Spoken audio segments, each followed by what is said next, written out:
Okay, switching gears, we're really excited to have two fellow Next Gens. A lot of you know that Christine, Chris, and I, alongside Logictree, we recently launched the Logic Circle Logic Families, which is really bringing together some of the top PhDs and experts in the world, some of which are logicians, which we even saw today, but mixing that with some of the families and the Next Gens that put capital to work and impact every single day. So when Christine and I thought about who would really be the best to be representative of the Next Gen community for World Logic Day, Christine brought to my attention some of the amazing work of Hannah and Jamie. And I was floored by what they're championing and what they're doing with women and venture. So a bit about their backgrounds, and then Christine will kick it off with our first question. Sure. So a little bit about Jamie and Hannah. They're currently working together on Contour Capital. Hannah has been a social influencer DJ, but also an angel investor. Jamie has gotten her, I believe, MBA from Harvard. And they have teamed up similarly to how we have to make big things and big change in the venture community and space. So excited to have them. And Christine, if you want to kick us off with our first question. Sure. I think the first question to ask is, how are next-gen investors uniquely positioned to advance SDG 5 through their investment strategies? So what are some of the ways that we are redefining how we invest in helping with the gender equality? Hi, everyone. I'm so happy to be here, and thank you for the first question, Christine. And as it relates to today, I think Hannah and I particularly focus on SDG 5, which is around like gender equality, empowering women and girls. But I'll also add in at Contour, we're really focused on like health and wellness investing as well. So also touching on SDG 3 around ensuring like healthy lives and well-being. And as it relates to how next gen investors are really positioned around SDG 5, a lot of it is about like where you're allocating your dollars and also like getting into companies early. So in terms of like gender equality, is it that you're focused on the founders of the businesses? So a lot of people may have investment mandates around investing in female-led teams or female founders. And with that, you're of course having an impact on their ability to scale their businesses and like their own economic opportunity. But I would also focus on companies that have a direct impact on women. So perhaps there might be a male in the founding team, but there might be a healthcare startup that's focused on, let's say, health issues that have an outsized impact on women as opposed to just men in particular. But in terms of directly investing and having an impact there, you can think about it through those two lenses to start. Also, Chelsea and Christine, I imagine similarly, like if people have questions, I'll just do the Zoom hand. Okay. Yeah, so we'll kind of reframe for everyone here. Instead of putting everyone off speaker, et cetera. If you have a question at any point, or if you just want to jump into the conversation, Christine and I love to hold a little bit more of interactive panels. So feel free to raise your hand and John will help us by calling on you. So great that Hannah was able to join. You did not miss a lot. We gave your glowing background and shared a little bit about when Christine and I thought about who were people that we have met that really embody what it means to be on the edge of, yes, next gen and impact, but also thinking critically and thoughtfully about where capital needs to go and how to use your influence for good.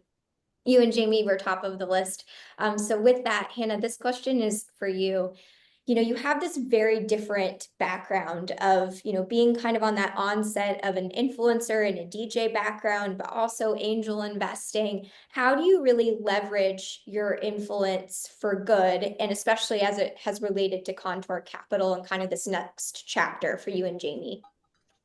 Sure. I think that I'm part of like the school of thought where if you have a platform, it's important to understand that responsibility comes with that. I kind of sought out on my journey in the early days with the understanding that I had a lot of young women following me. When I first started out in social media, I was probably around 23 years old. And so, kind of at that time, which is over a decade ago, like really kind of thinking about some of the people, some of the women that I looked up to and what they were doing. And it just felt like very natural to me to use my platform in a way that felt that it was advancing women as a whole. Even as my work as a DJ, when I first started out DJing, there were really a handful of female DJs who were in the corporate space. You literally could count us on one hand, and we were rotating around, all of the different events. And you look at what DJing has become over a decade later, and I really do believe that we had a big part in opening doors for so many women who are now in the field. It's now a sought after industry and job. And I just feel like everything that I've kind of tried to do has been opening doors for others. The path that I decided to lead or live wasn't really a path I had seen before. And so it only felt natural and kind of right to kind of leave a trail in my place. And then now, with Contour, I was an operator, I was a founder back in 2012. And, as I continue to build my own personal brand and what that means, I still very much am a founder and now a founder again with Contour Capital. And I think we're all inundated with these, startling statistics. And I think, we've also are at the center of consumer identity. And so for us at Contour, it just feels very natural to do what we know and lead by, part of it is obviously research and but others is partly intuition, right? And where do we really feel that the healthcare system, or we're very focused on consumer health, like where has the healthcare system failed us? I'm someone who, again, I've lived my life very authentically online for over a decade, and that includes some of the less glamorous things like going through IVF or trying to start my family, and being vulnerable, and sharing pregnancy loss and what that experience looked like. And I was made hyper aware how IVF was something that was really not attainable for so many women, and yet while it's a hell of a thing to go through, there's privilege in that as well. So we definitely feel as though that we are trying to democratize access to health care overall, and kind of just again moving through life through our specific lens as two Black females, lends itself to a different perspective that, the venture landscape is definitely missing.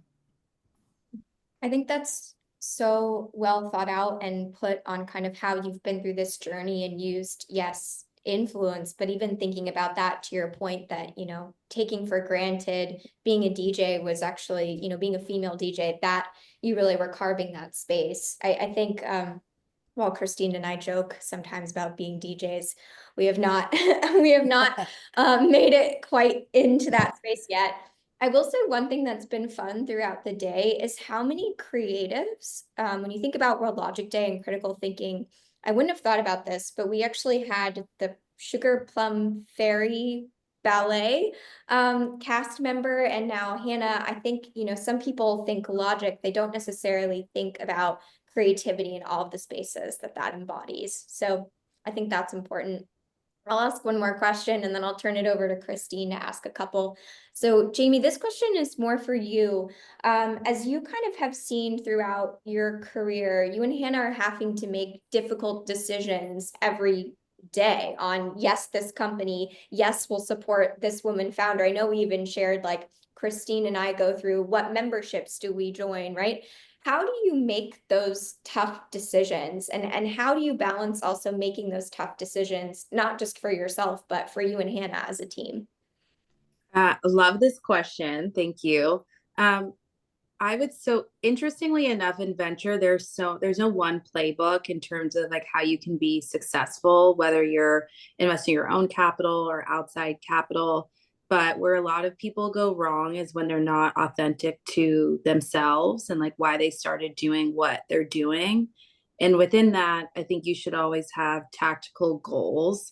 So if you're a founder and you need $100,000 for your business so that you can launch into a retailer to have this many eyes on your product, is what you're doing every day moving you toward that goal, or at least keeping you on a path to getting closer to that goal? And that's the lens that we have to think about our fund, in terms of investment decisions, or even just how we navigate, how we spend our time, what calls we take, what Zooms we're joining, etc. So if our goal is to, increase positive health outcomes for consumers and increase access to, basic elements of like well-being and health, as Hannah mentioned, are we talking to companies that are going to bring us closer to that goal? Are we talking to individuals who have buy-in with our thesis that would put money into our fund to then support that end goal? Or is this just someone who wants to know what's going on, but isn't really here to support the broader vision? But always asking yourself those questions and keeping your goals in mind is how you kind of have to go through with the hard decisions. But yes, thinking about that every day. I think that's so important, whether for us, we, sometimes are dealing with next gens that are taking over decision making, right? And that's really scary. And I love your kind of advice of set your mission, set your goals, and then see, does this align with that? And that helps kind of keep your North Star as you make those decisions. I love that. Yeah. All right, Christine, your turn. Thanks. I think what's really interesting too is, we talked this morning, as Chelsea mentioned, with some women, and one of them was Amy from Gender Fair. And she told us this story, how she brought a young lady into Sephora, and she has a scanner under the Gender Fair app that allows you to scan different beauty products that tells you what they're doing to help with gender equity and how much they're giving back to women and how they're doing all these things. My curiosity is, as you're focusing on women and wellness and beauty, do you find that that is a sector where you see more enhancements that are giving more to women versus other sectors, right? Like they're more encompassing change and making sure there's more gender equality in the space versus other spaces and verticals.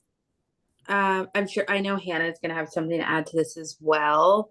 I think one common misconception is that the majority of female founders are in like the CPG world, and I'll even narrow into like the beauty world, which is really not the case. Like there are women behind some amazing like technology businesses.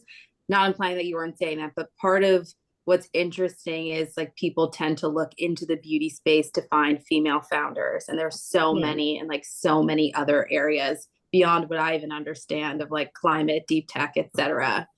But one thing that's interesting about beauty in particular is that the majority of your consumers are women. So women make 85% of all like spending decisions. And then if you also look at who's buying like your serums or your lipsticks, etc., it's majority like people who identify as female. And so with that, it becomes an easier window, yes, to highlight a lot of the like gender equality or the emphasis on women, because there's so much involved in the conversation from the beginning to end point of the experience. And now maybe Hannah, you want to talk about like what it's been like working with some of the female founders like in beauty and how that's sort of translated. Yeah, I mean, I definitely agree that women are standing up businesses outside of beauty and far and wide beyond our expertise. But the women in beauty, I will say, I beauty is one of the most competitive and oversaturated industries, and it is really hard to stand out. And it's definitely very hard to even get that first round of funding to kind of, even get to the likes of a Sephora, right? Even once you get to a Sephora, it is so competitive. I think the analogy, and Jamie, just tell me if I'm wrong, but I think it's like Harvard accepts 4% of people and Sephora accepts like 2% of their founders. Yeah. Something outrageous like that. So, it's really difficult for these beauty founders to stand out amongst, everything else that's going on, and really kind of stand out amongst the crowd. And so Jamie and I really do focus on companies that are really rooted in community. And I think that's kind of what makes like some of these companies outliers, is who are the brands that have their consumers so obsessed with them that the consumers are shouting so loud Sephora has to take notice, right? So building a brand in 2025 in beauty, I think is very different than what it looked like even 5 years ago. And the metrics are different. What investors are looking for is, profitability, and it's a competitive landscape for sure. And it's definitely really difficult when these founders also are getting such little capital from the venture landscape. So it's definitely a competitive time to be a female entrepreneur within the beauty landscape. Incredible. Yeah, Amy actually told us a story this morning about there is a menstrual tracking app that got $200 million seed capital, and it was founded by 2 Russian men versus these other apps created by women to do the same thing that can barely get any money in. That's Right? Flow, right? They're unicorn now. Yeah. Yeah. Kind of like, how does this make sense, right? Like, you're like, who do you really want telling you how to do this as a female? And how you guys kind of addressed that, whether that's, you all have to raise capital too for your funds and you're deploying capital, et cetera. Like, and I think, you've been in this space for a while now. How, do you think it's getting better? Do you see it kind of, is there an uptick in capital going towards women fund managers and the founders you serve? What are you all kind of seeing in the space? I think there was a moment where it felt like it was getting easier. And there were a lot of like institutions or corporates who implemented these different programs where they would have a sleeve of capital or resources like dedicated to underserved founders, whether that is, and for the context of this conversation, let's just say like women, for example, who get like 2% of venture funding, but are 50% of the population. But now we're also seeing that DEI is very much under fire. It's like going away. Meta just had its own big announcement this week. And you're seeing it a lot across these like the largest employers like in this country. Like if they don't care about DEI, then like why will anyone else? And they're not even pretending to anymore. So with that, we're seeing there's an increased focus on people having more of like the fundamentals together, because even though we see that you're just as smart as everybody else, like the female thing may have gotten you in the door sooner, and that's really going away. And if anything, is becoming more of a hurdle. There was actually this really interesting Harvard article where it was saying like if you raise money from like female founder dedicated firms, it makes it harder for you to raise subsequent capital because people think you only got capital because you're a female, not because your business was good. And so I find that it's just becoming harder and harder, and we're all having to learn a new language. Perhaps it's more focused on like your KPIs and your numbers, play the game to then change the game. But that's really what we're seeing, unfortunately. But trying to, tackle that bias. And I think, go ahead, Hannah. I'll add that, we are also seeing that, I don't know if I can't say if it's specifically women, but minority founders are actually outperforming.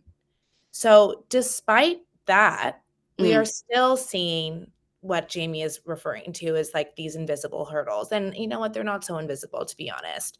And I think I think Jamie's right. Like we did see a moment in time that is definitely, it was a fleeting moment. And I think we're back to these different kind of metrics that we have to be prepared for. It is a different vernacular that we have to be prepared to speak. It's, you know, making sure your company is built to be profitable. You know, you definitely, I mean, even in the beauty industry, going back a little bit, like we're even seeing that some of these top beauty brands who are founded by women all have white male CEOs. You know, and I think that, you know, that whether some of those companies have far past, you know, the revenue mark of, you know, where they want to be in order to be acquired. So maybe it's a specific play in order to be able to, you know, go through that acquisition moment. And maybe they feel like that is what's going to get them there. But it's really, it is hard when we're not seeing, you know, female forward or female leadership bringing these companies into the next stages. You know, that's why I think people are so delighted when we see, you know, an exit from a brand like Mael or Honey Pot. You know, it's really important that we, you know, we hear this a lot, but it's important to see the change that you want to convey or be as well, because it's important that we know it's possible. Because again, we are in times where we haven't necessarily seen Black female founders exit at a unicorn status before. And so it's really important to know that it can be done. And some of these statistics that we're referring to are very jarring, but in order for them to change, it also needs to happen from the top down, right? Who are the allocators who are in the positions to write these checks? You know, and what do they look like and where are they spending their time? And if most of them are white males, do they know enough about women's health or care enough about women's health to even understand that it is a lucrative industry, right? So, or even digital health on a whole.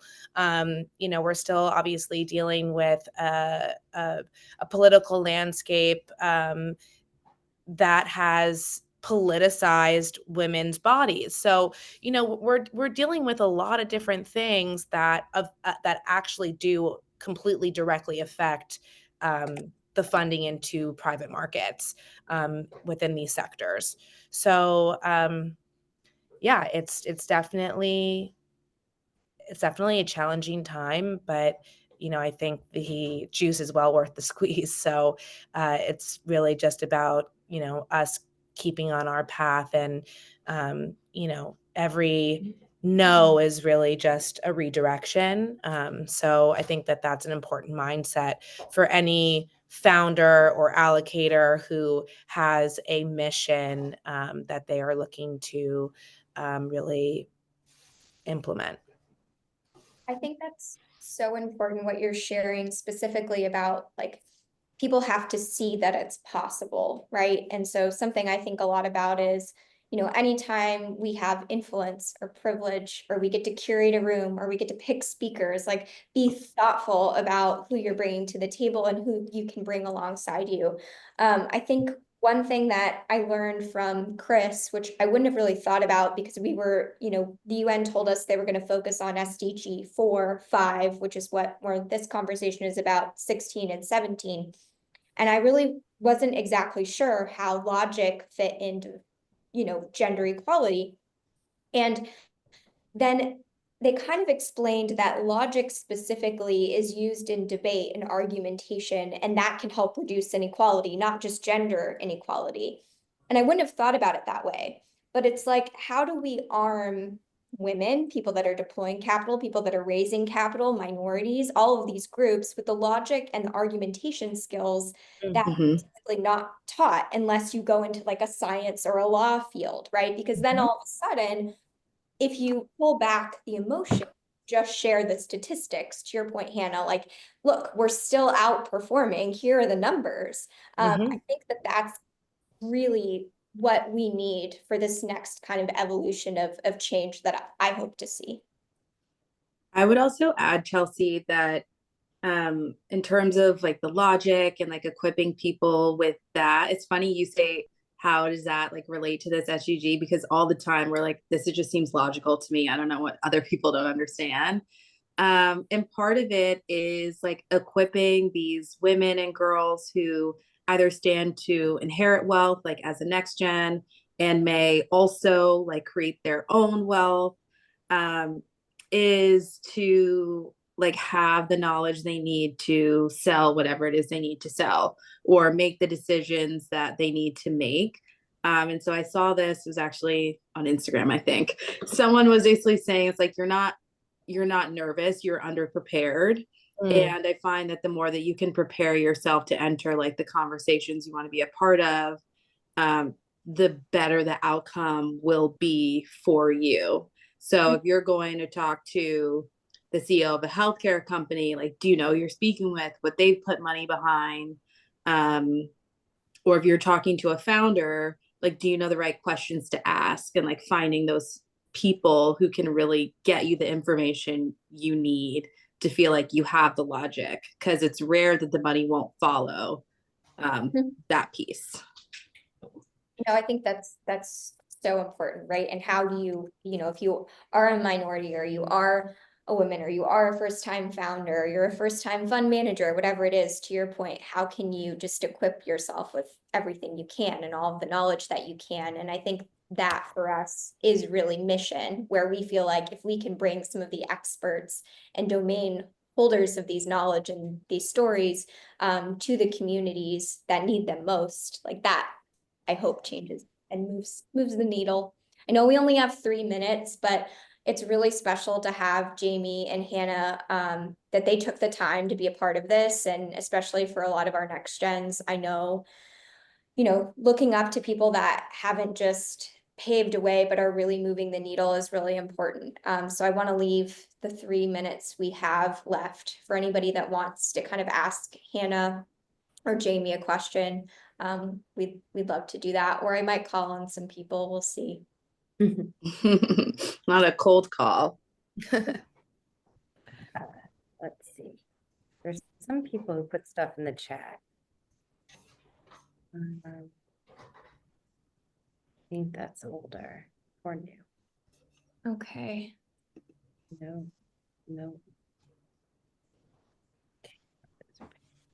All right. So I would say my go-to has been calling on Wolf quite a bit. Or he asked a couple of questions and he was like, am I asking too many questions? But I don't think so.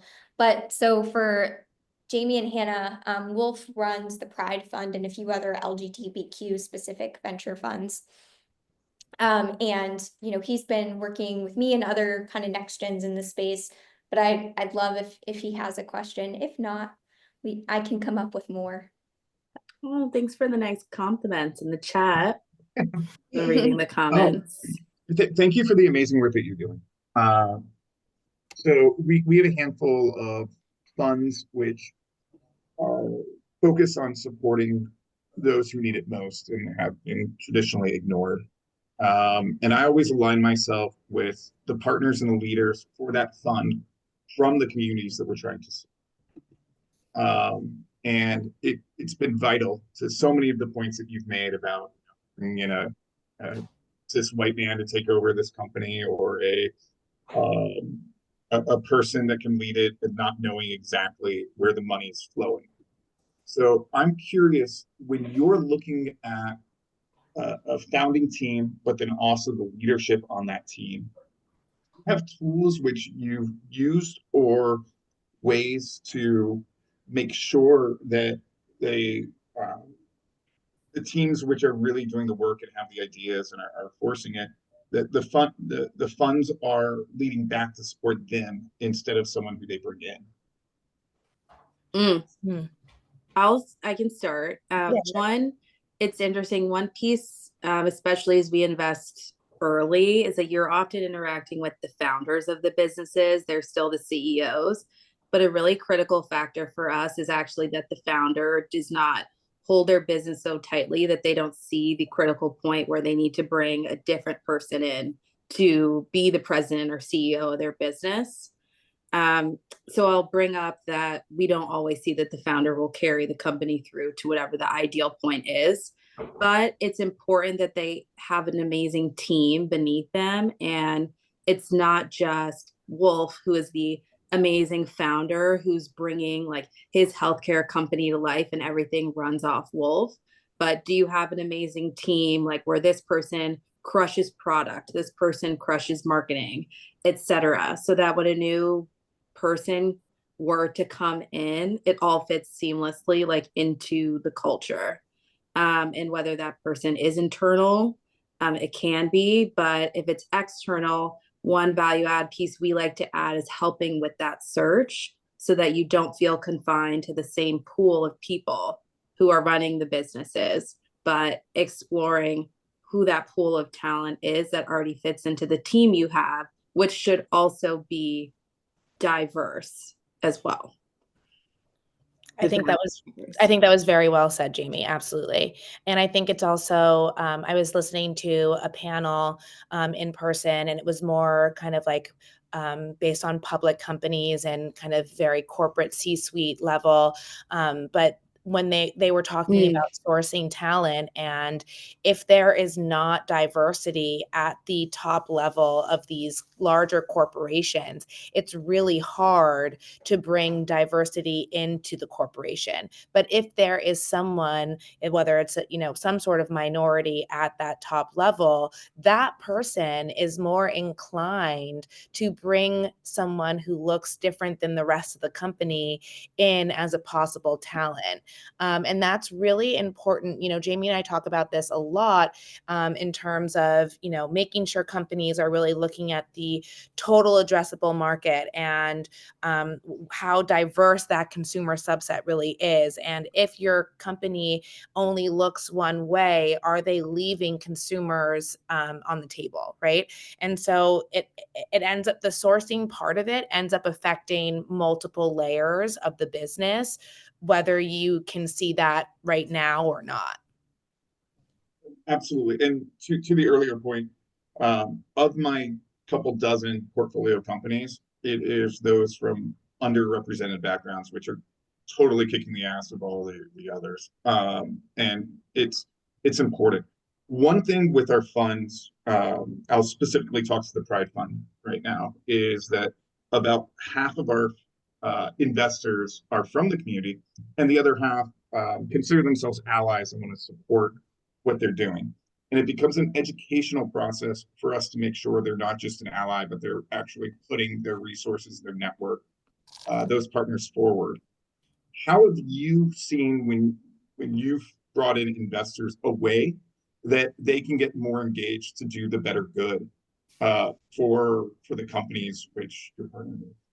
So I will share, we are over time. So if Jamie and Hannah, if you'll answer that question, but know that we're over time concisely, and also just huge thank you to Hannah and Jamie for doing this, and for Wolf for popping in, being called out like school to ask some fun questions. But it really did mean a lot for Christine and Chris and I, for our next gen community, to have folks like you in New York that are really paving the way for the future. I know a lot of us often feel, I myself, even get asked, why can't your family just fund everything or fix all of this problem or et cetera? And it's a weird kind of situation to be as a next gen. And I think that both Hannah and Jamie have done a really phenomenal job of honoring legacy, but also forging their own path. So thank you for being here. Thank you for answering this last question or last words that you have. And then we'll move to the next panel.